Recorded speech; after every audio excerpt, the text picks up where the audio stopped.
¿Usted habla solo con frecuencia? Naturalmente. ¿Por qué me ha tomado usted? Claro que hablo solo. En España, muchas veces, hablar solo es la única manera de tener una conversación coherente.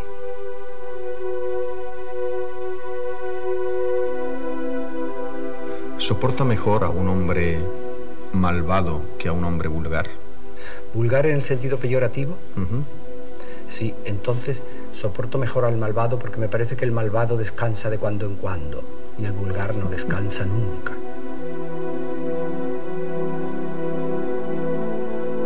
¿Dónde hay que tocar al ser humano para que espabile? Yo supongo que siempre en el corazón. El corazón es el motor de todo. El corazón es lo que mueve el sol y las demás estrellas. ¿Cómo no va a mover al hombre?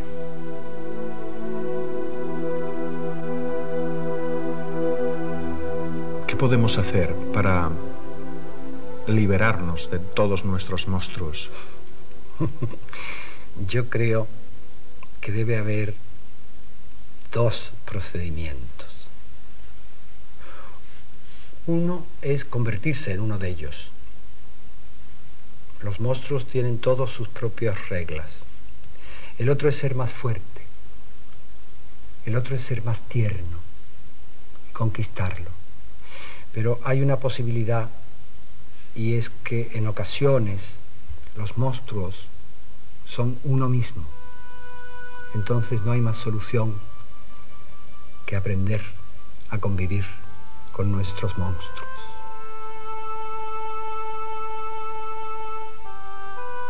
¿El día más triste de su vida? Fue un día que preferiría no recordar, en el que me enteré, cuando ya era tarde, porque ya no me oía, que yo había sido el hijo predilecto de mi padre. ¿Cuál es el camino de la interiorización? Pues mire usted, yo creo que interiorizarnos.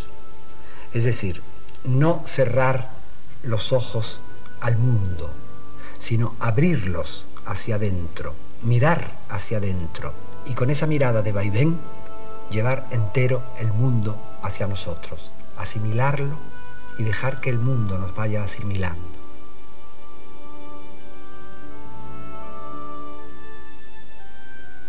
Cuando usted se mira al espejo, ¿qué ve? Una porquería.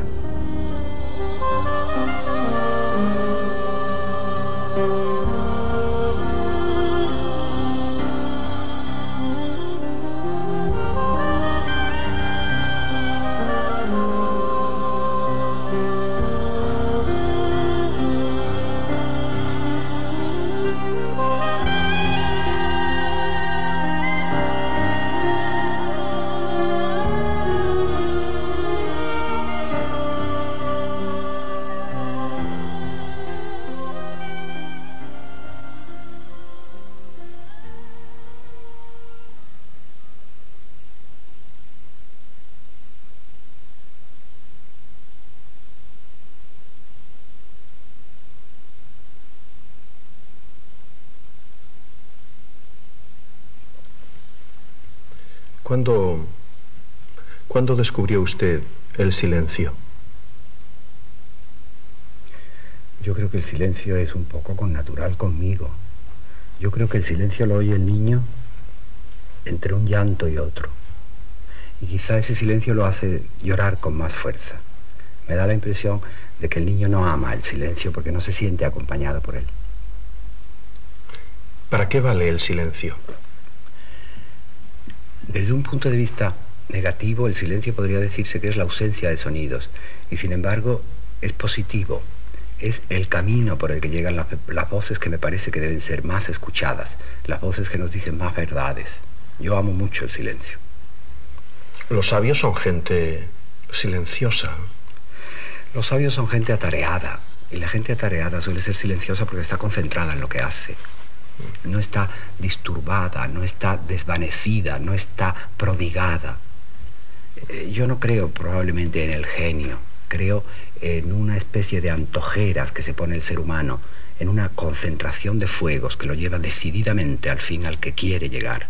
Y eso solo se puede conseguir en realidad con el silencio. ¿No le vendría bien a la humanidad una cura de silencio? Le vendría estupendamente bien, pero es difícil porque el silencio acobarda mucho. Estamos ya hechos al ruido, estamos hechos al alboroto, y el silencio nos echa un poco para atrás. No nos gusta oír el silencio. A veces la soledad y el silencio son crueles, ¿verdad? Supongo que sí. En la mayor parte de los casos son crueles. Cuando no son buscados, cuando no son queridos y requeridos. La soledad y el silencio son dos hermanos que nos llevan conducidos, como si fuesen una fuerza pública. Porque usted siente que hay mucha soledad. Yo creo que si la soledad manchara no habría suficiente agua en este mundo para quitar la mancha de la soledad. ¿Usted se siente el hombre más solo del mundo? No, no creo. Siempre hay más gente sola y siempre hay gente más sola. Creo que yo no me siento el más de nada. Creo que para lo único que sirvo, y quizá por lo único que soy aquí, es porque soy un ser como los demás, muy parecido a ellos, de estatura, de posibilidades, de sentimientos, de soledad también, quizá un poco más amada, pero me parezco a ellos y por eso puedo ser significativo. ¿Usted se ha sentido muchas veces en soledad? ¿Se ha sentido a gusto en soledad? En general me siento a gusto siempre en soledad. Mi soledad es buscada, mi soledad es amada. Por otra parte, yo tengo una soledad relativa, no estoy solo porque se me haya ido dejando solo, sino porque amo la soledad y amo a los demás. Más todavía, la soledad para mí es un instrumento de trabajo. En la soledad trabajo para los otros. Es una soledad fértil, la mía. La humanidad le debe mucho a la soledad de los creadores, ¿no? La humanidad le debe gran parte de lo que tiene a la soledad de alguien. Y, por supuesto, también la soledad es un dolor, también es un estigma. Pero si sacásemos las cuentas de una cosa y otra, quizá la medida del alma de un hombre la da la capacidad de soledad que tenga. ¿Ser más libre conduce a la soledad? ¿Le pone usted pero a esta sentencia? No sé, no estoy seguro. Se puede ser libre en compañía. Quizá se es más independiente estando solo, porque no hay nadie que nos tire de un pie, ni de una mano, ni de una oreja. Ser más independiente sí exige más soledad, más renuncia a no pertenecer a nadie en concreto, a no pertenecer en exclusiva a nadie, a estar un poco por encima de las preferencias, a no elegirse ni uno mismo, a ser más generoso al ser más independiente. Pero creo que la libertad es compartida y es compatible con la soledad. ¿Usted cree, Gala, que la soledad debiera ser una asignatura en la escuela? Creo que por mucho que se aprendiese, la asignatura siempre nos sorprendería. La soledad se descuelga sobre nosotros como una extraña y vil a veces, y cordial quizá otras veces, araña desde un árbol. Vamos paseando tranquilamente y de pronto la soledad nos invade, o de pronto la soledad se sienta donde nosotros estamos, frente a nosotros, como una huésped de extraños ojos fijos que no deja de mirarnos, o nos coge la mano con la que vamos a escribir, o nos pone la mano en el hombro porque es en el fondo la única compañía que tenemos. Creo que no serviría de nada la asignatura. Es preferible que el hombre crea que nunca va a estar solo. Es como la guerra. ¿De qué sirve aprender la guerra? Es como nadar. Los niños no aprenden nunca a nadar en verano. Se vuelven a su casa de vacaciones sin saber nadar. Luego aprenden a nadar en invierno y al verano siguiente se echan como pececillos al agua y salen flotando. Supongo que hay miles de maneras de estar solo, ¿no? Yo creo que tantas como personas.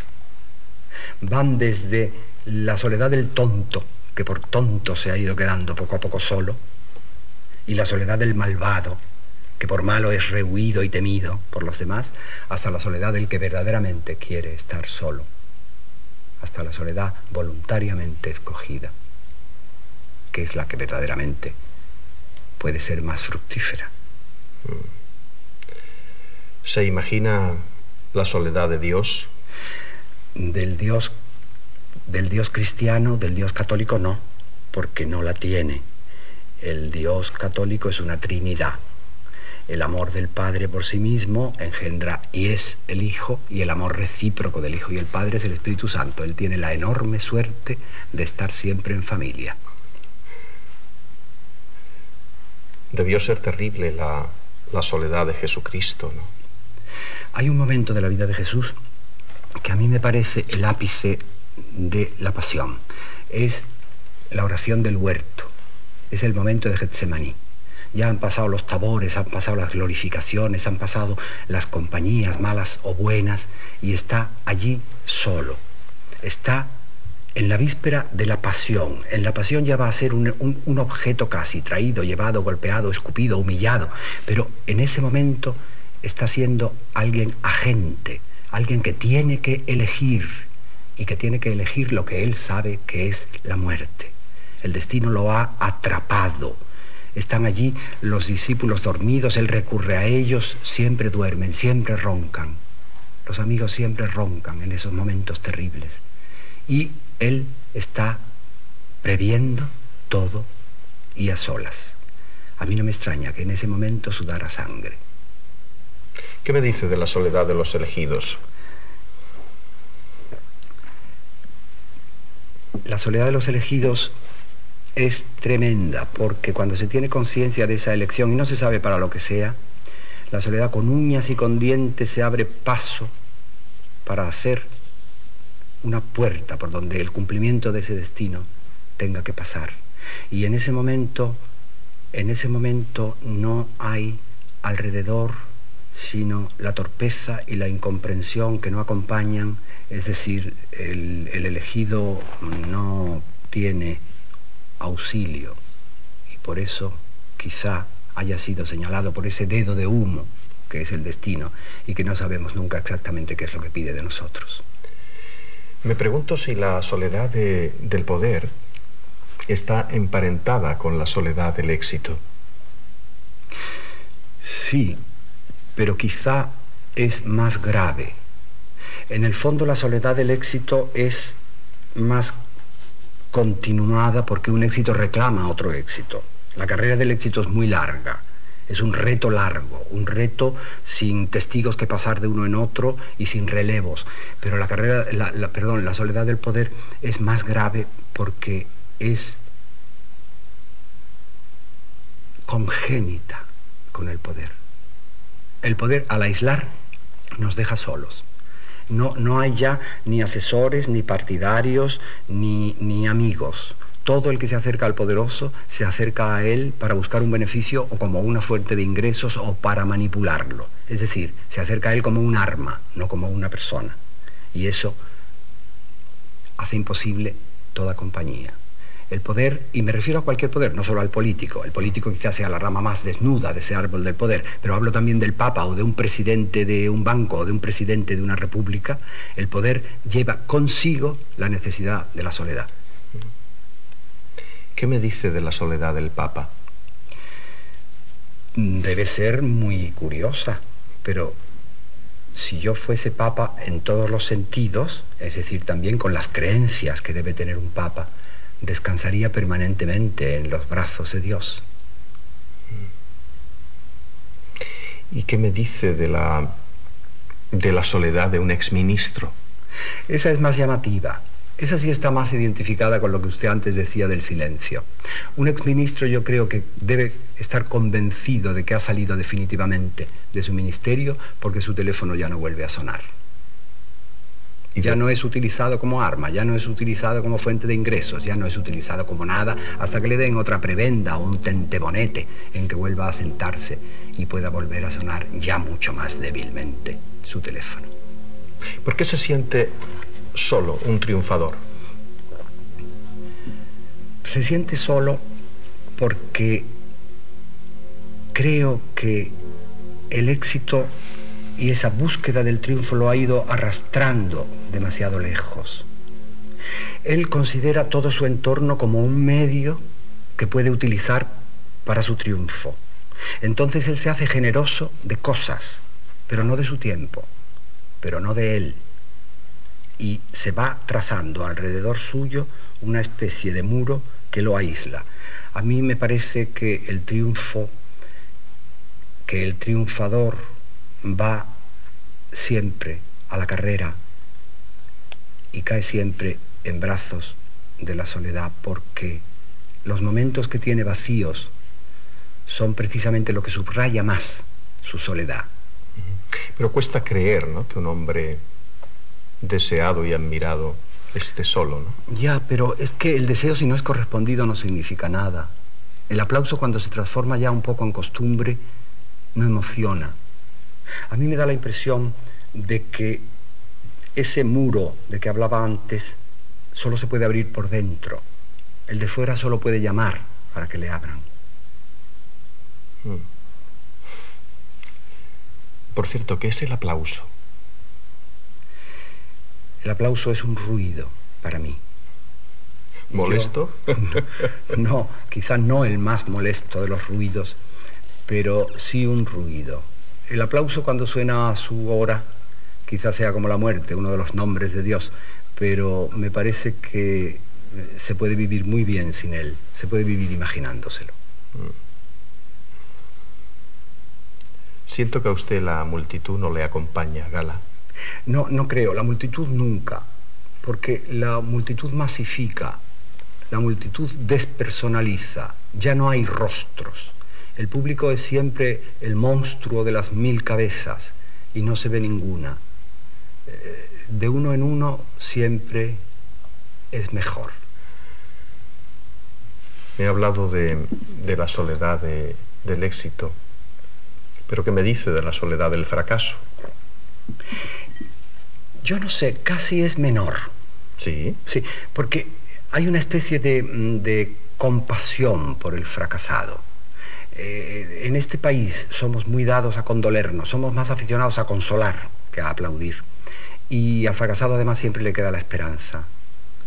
Usted fíjese en ese personaje tan curioso que es la novia del torero. En el fondo, quizá inconscientemente ella desea que el torero fracase, porque a la vuelta al hotel estará sola con él. Si no, estarán todos los incondicionales y se interpondrán entre ellos. ¿No es cierto? Yo creo que en el fondo,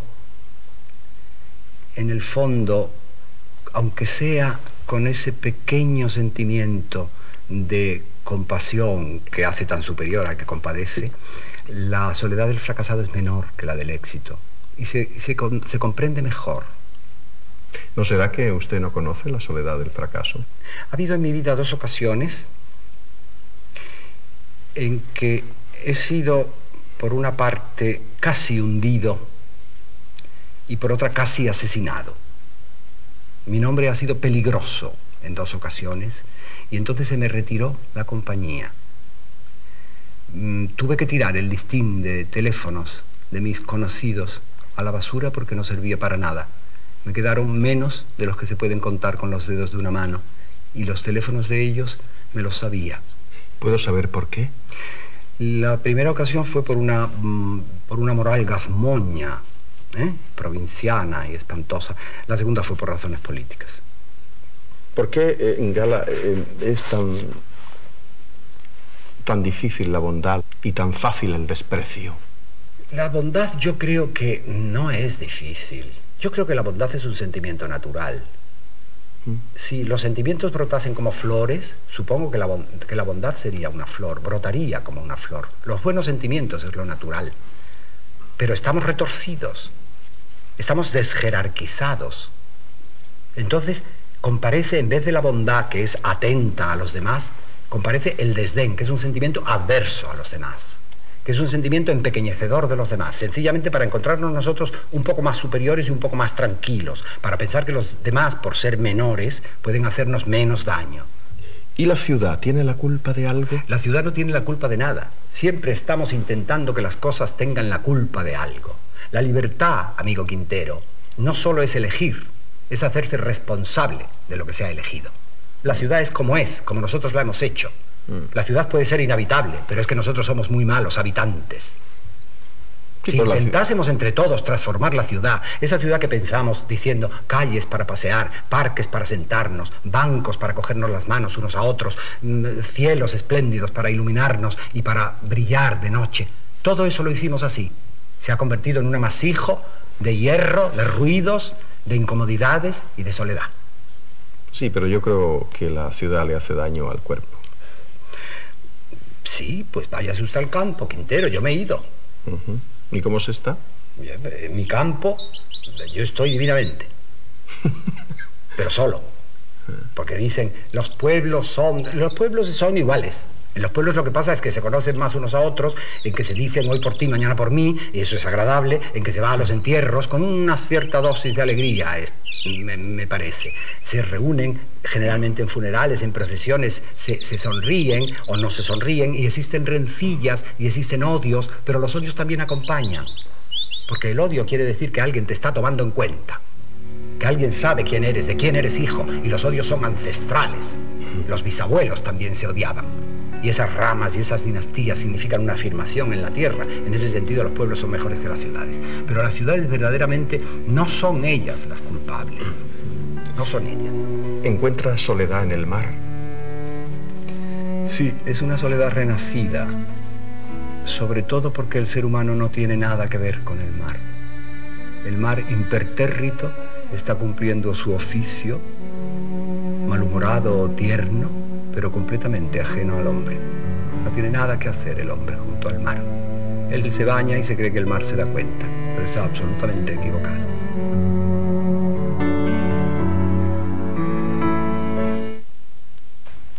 De los que han perdido al ser amado. Esa es una soledad evidente, sin discusión, aparentemente sin remedio. Pero yo creo que debemos pensar que un poco de nosotros se muere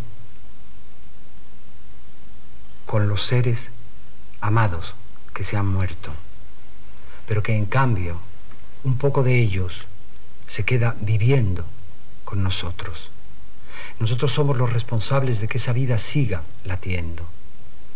Esa aparente soledad es una forma de compañía secreta que hay que averiguar, que hay que investigar. Es una delegación de vida. Nuestros ojos deben ser prestados para que ellos miren, nuestras manos para que ellos acaricien, nuestro corazón para que ellos sigan latiendo. Es imprescindible para remediar esa soledad renacer como si fuésemos otros, como si fuésemos unos hijos de los que se han muerto y de los que todavía permanecemos vivos. Y así ellos no habrán muerto, sino que renacerán también.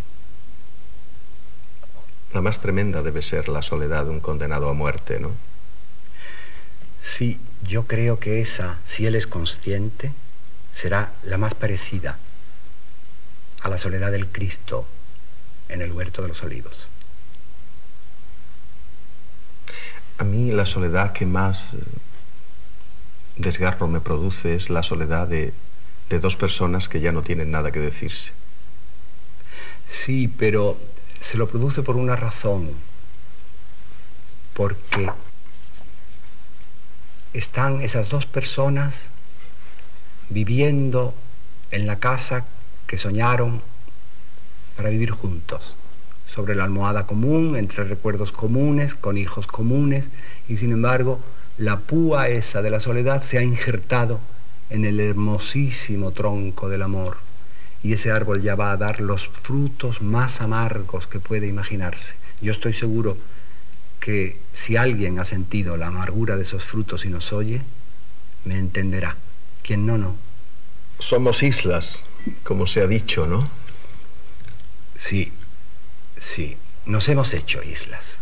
El hombre tenía una gran vocación de sociabilidad, el hombre tenía una gran vocación de continente, pero se ha ido transformando la humanidad en un confuso y lóbrego. archipiélago. Y es ese olvido y ese apartarse de los demás lo que va dejando al hombre aislado, convertido en isla, y en una isla a la deriva, que es una postura muy rara para una isla. Y a medida que nos vamos haciendo mayor, nos vamos aislando más. Es decir, no en todo caso. No en todo caso. Hay gente que va comprendiendo algo de lo que estamos hablando. Hay gente que va entendiendo que el hombre debe abrirse, que el hombre debe entregarse, que el hombre debe desvivirse por los demás, y se va haciendo más generoso y por tanto más acompañado, menos aislado. Pero lo normal quizás sea lo que usted dice. la vejez. La vejez no se improvisa. Nosotros creemos que de la noche a la mañana un señor se pone viejo o una señora se pone vieja. No es así. Nos vamos haciendo viejos. Hay que prepararse para eso. Hay que tener recuerdos imborrables, hay que tener curiosidades, hay que tener admiraciones guardadas. Entonces, creo que hemos transformado la vejez en una especie de enfermedad incurable, cuyo costo es altísimo de mantener, y todo el mundo quiere sacarse a los viejos de encima. Las familias delegan en la sociedad delega en el Estado. Al Estado un viejo no le sirve, solo le sirve para utilizar su voto. Y entonces están esos asilos en que el viejo yace descuidado, temeroso, porque no quiere denunciar por temor, en que tiene una soledad maniatada y amordazada, y está esperando allí la muerte. Y se pregunta dónde están los que estuvieron con él, sus amigos, los que hicieron la vida, y ya no están. Y llega un momento en que él casi anhela tirar de una vez la toalla. Porque la vida, Quintero, la vida es como una extraña partida de ajedrez. Sobre ese tablero nos han colocado a nosotros y no sabemos quién juega la partida y no sabemos quién la gana. Sabemos solo que la perdemos nosotros en el momento en que empiezan a retirarnos del tablero. La vida es como un vaivén entre el recuerdo y la esperanza, pero cuando queda poca esperanza y los recuerdos ya no son compartidos, si los recuerdos ya no son una pértiga desde la que saltara la esperanza, mala cosa, mala cosa. ¿Pero se puede vivir de recuerdos? No, pero se puede vivir con los recuerdos, se puede vivir entre recuerdos. La soledad no es esa típica enfermedad burguesa que tanto se habla, la soledad y la depresión. ¿Por qué burguesa? Hay tanta diferencia entre un burgués, un proletario, un aristócrata. Yo no veo ninguna. Veo pequeñísimas diferencias y todas accesorias. La soledad es inmanente en el corazón del hombre. El hombre no quiere estar solo. Es por eso por lo que se ha buscado compañía, por lo que se ha hecho politicón, por lo que se ha hecho urbano, por lo que se ha hecho sociable. Un hombre solo no es un hombre. Un hombre necesita poder contarle a alguien. Escuche usted, por ejemplo, Robinson Crusoe, el gran solo. ¿Por qué se afeita? ¿Por qué se cuida? ¿Por qué escribe? Porque está acompañado por la ilusión de poder contar todo lo que le ha sucedido. Porque está acechando la huella de un pie humano en la arena, sea el que sea, de otra raza, de otra educación, no sabe su idioma. Se llamará viernes, pero aunque se llame viernes de dolores, el hombre no quiere estar solo. Y eso le pasa a todos los hombres. Sin embargo, usted sabe que se dice que los países, o que estadísticamente, ¿no?, los países más civilizados, esos países que se pasan la vida adquiriendo cosas, resisten menos la soledad y hay un mayor número de suicidios. Sí, pero porque probablemente la soledad es mayor allí. El desarrollo lleva consigo el desarrollo también de todos los efectos que ya tenemos en nuestra propia sociedad. El aislamiento, la desazón, la desconfianza, los temores. Y al subrayarse eso, se subraya la incapacidad del hombre para luchar en contra, y hay quien prefiere salir de este juego que desconoce, de esta vida que es un juego cuyo reglamento no sabe, se siente aterrado por ella, humillado por ella, pisado por ella, inútil ya, y se quita de en medio. Pero no quiere eso decir que no se sienta de alguna manera la soledad.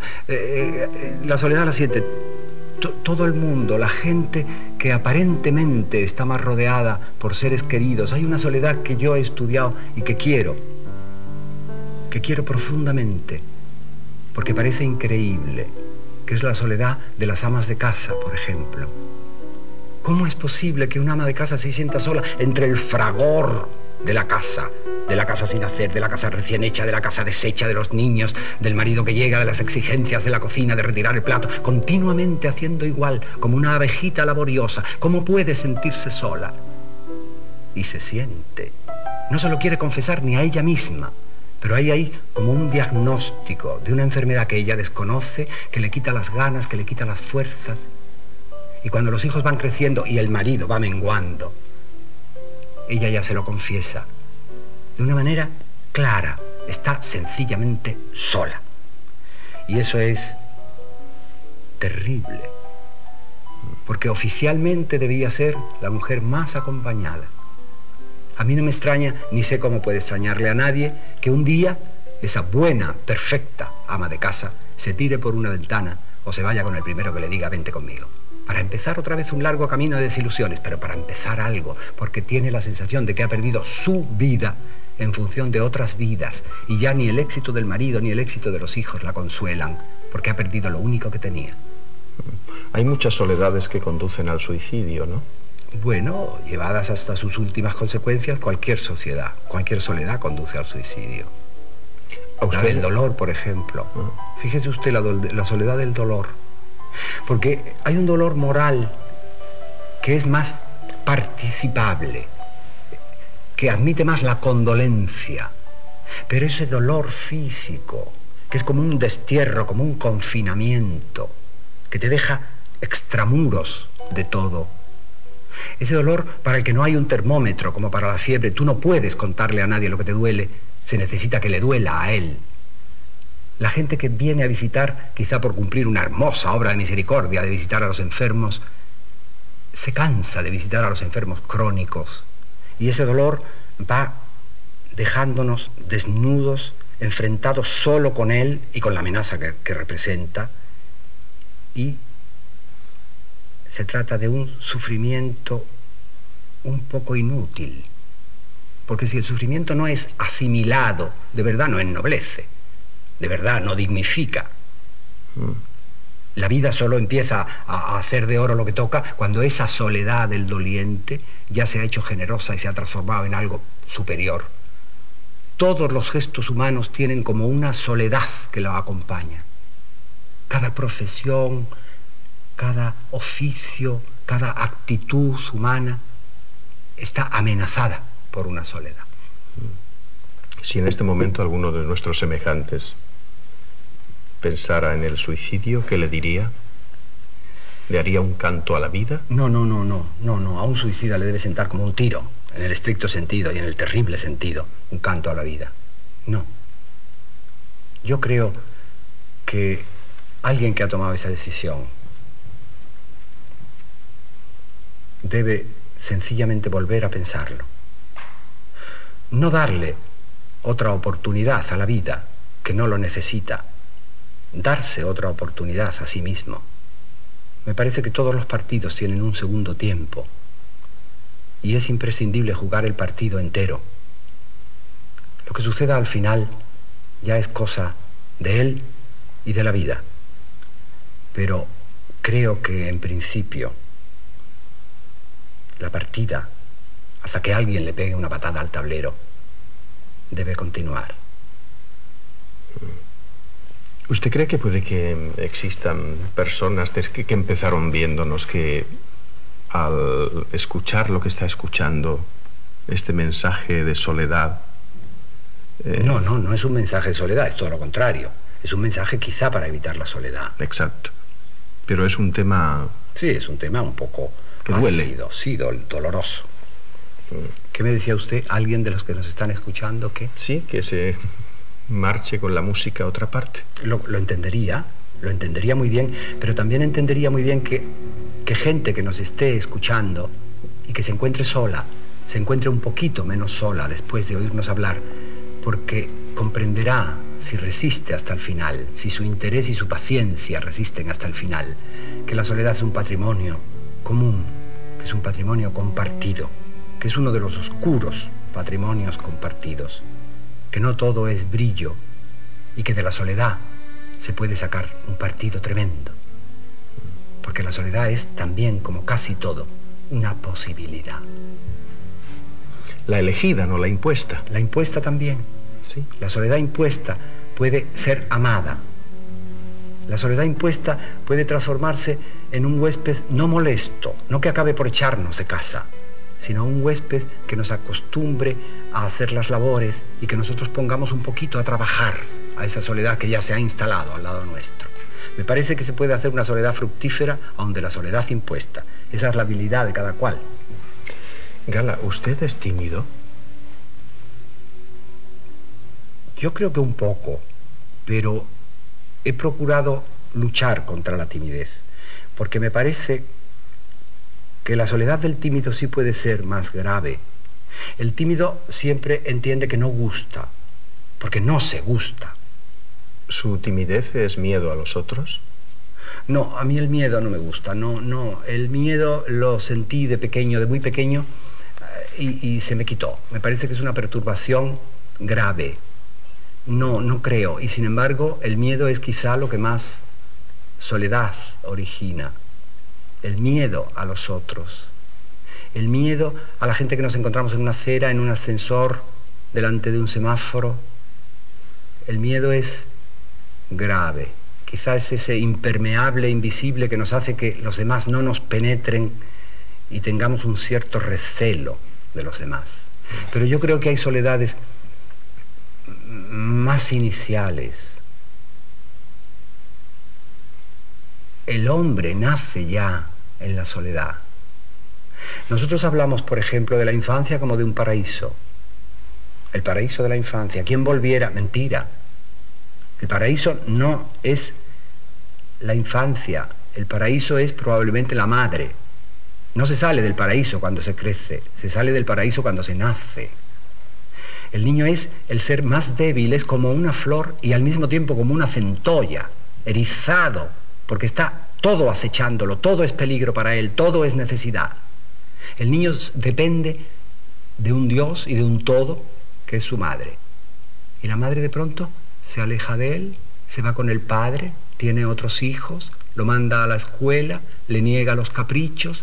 Es decir, el niño entra en esa terrible soledad de que su Dios se va y de que él ya no es Dios de su Dios. Él es como un rey destronado. Eso es muy duro. Yo estoy completamente convencido de que si el niño tuviera una conciencia de su desolación, de que si supiese lo que es la muerte y cómo conseguirla, el niño se podría suicidar.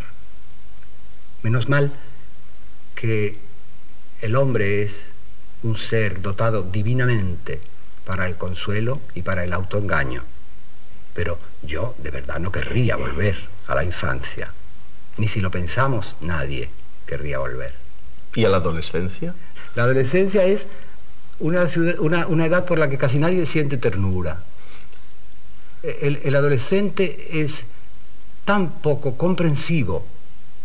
Los demás para él están en un planeta aparte, ininteligible, que lo malentiende siempre, y además es no solo poco comprensivo, sino poco comprensible. Porque resulta que a él le sucede algo terrible. Ha descubierto su cuerpo en el peor momento para el cuerpo. Un cuerpo desgalichado, lleno de acnés, de espinillas, de huesos largos y raros, de poca carne. Y ha descubierto el sexo en un instante en que él, por una parte, no puede ya vivir sin él, y por otra parte, lo rechaza. Está perdido en su laberinto, en la adolescencia sola de su laberinto. ¿Se imagina la soledad de un mendigo? No creo que sea lo más duro de él. No. Hay momentos del hombre extraordinariamente peores de los que el mendigo sí forma parte. Porque hay una marginalidad voluntaria. del independiente que sencillamente ha roto la baraja y se ha ido y ha hecho de la independencia la norma de su vida. Y luego hay una marginalidad involuntaria. Los mendigos forman parte de ella y forman parte de la gente diferente, por alguna razón. Los que se esconden en los guetos, cualquiera que sea la causa, y forman parte de esa marginalidad, pues los adictos a algo, o los que tienen una pena secreta, inconfesable, que los va royendo como un cáncer, o los de otra raza que vienen a trabajar con nosotros y son humillados y perseguidos por los que debiéramos ser sus anfitriones. Todos esos entran en ese mismo saco de la soledad, en la soledad acosada, porque claro, la marginalidad se produce porque hay una soledad previa, y esa soledad previa se produce porque hay una hostilidad previa. Es la decadencia de unas vidas que nosotros no consideramos fraternales. A mí me avergüenza que suceda eso. Me avergüenza de todo corazón.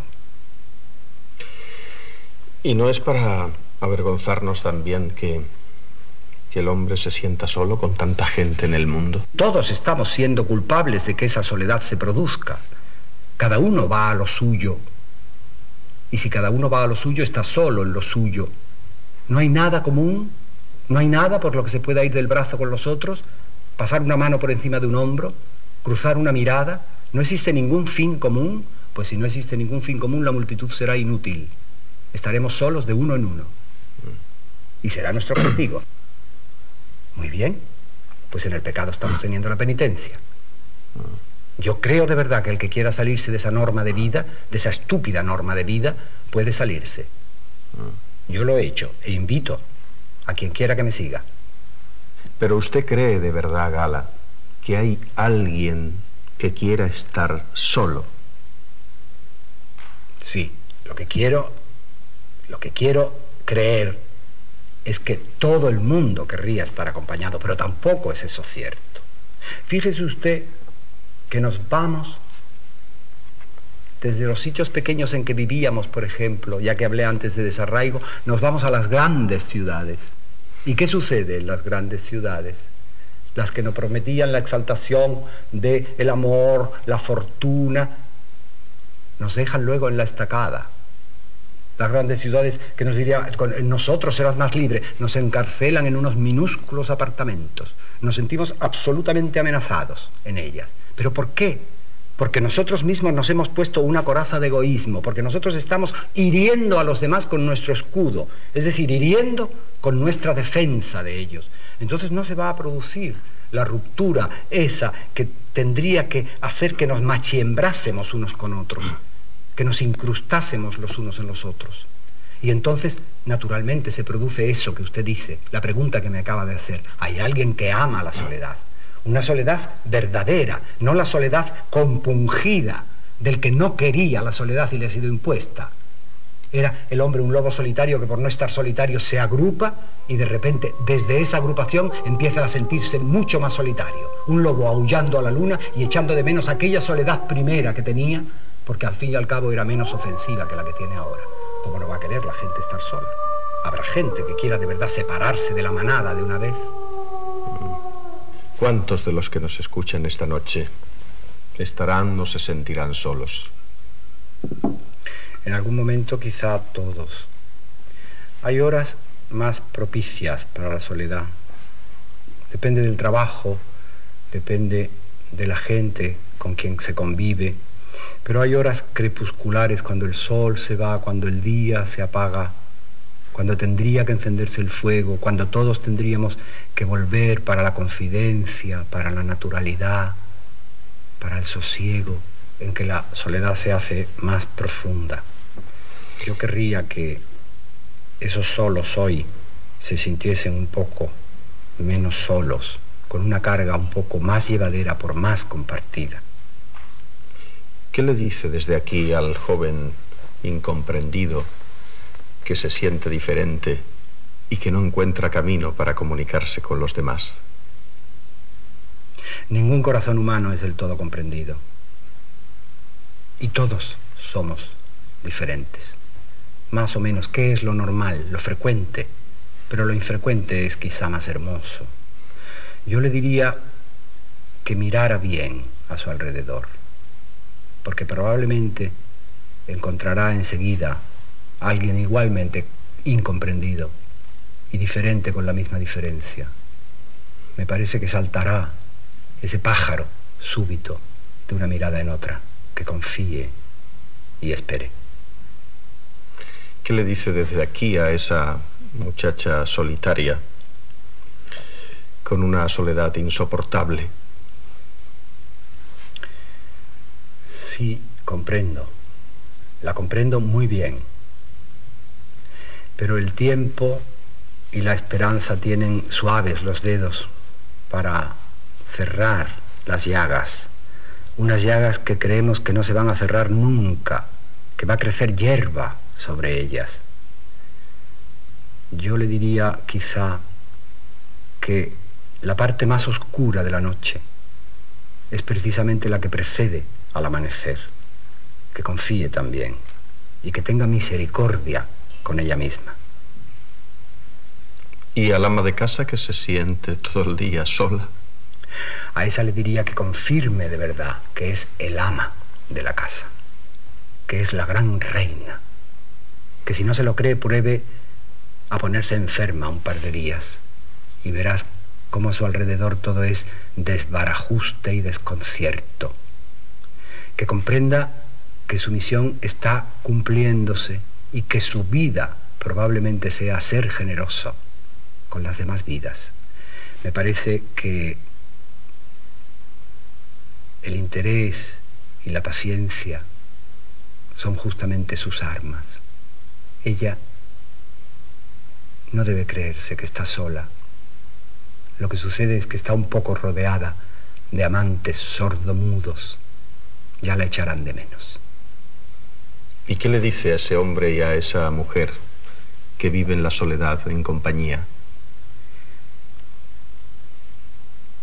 Que no dejen de ejercer esa capacidad que no desaparece nunca del perdón, de anudar y de reanudar, de confiar y de confiarse, de desenmascararse uno delante del otro quedándose en el puro hueso si es preciso, y que, en último término, eleven juntos un recurso de amparo ante el Tribunal Constitucional del Amor, que siempre es un poco más piadoso que los otros tribunales. ¿Y qué le dice a ese poeta aguardillado y rebelde que le parece este mundo una mierda y nosotros también? Ese poeta tiene la primavera en el corazón. Ese no necesita que se le diga nada. Él nos podría llenar de cosas, de mensajes, de versos, y haría bien. Pero que se dé cuenta de que el arma que tiene no debe usarla nunca contra otro, ni tampoco contra sí mismo.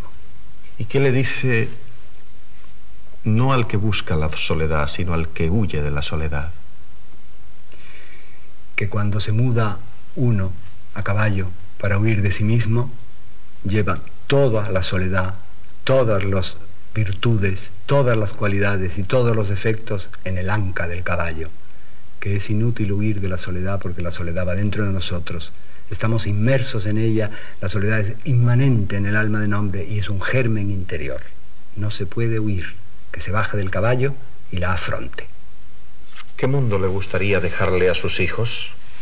Hombre, a mí me gustaría sobre todo dejarle algunos hijos al mundo. Y luego, quizá, que ellos hiciesen el mundo a su manera. Yo los habría preparado lo mejor posible. ¿Cuál es su utopía? La vieja utopía del hombre. Llegar otra vez a la libertad, llegar otra vez a la igualdad, llegar a la fraternidad. Mientras eso no se consiga, el hombre verdaderamente seguirá siendo un lobo para el hombre. ¿Cómo es la Andalucía de sus sueños? La Andalucía de mis sueños es como pensamos que fue: culta, tolerante, generosa, justa, hospitalaria y fructífera. ¿Cómo es la Andalucía real? Es un poco el proyecto frustrado de mi sueño.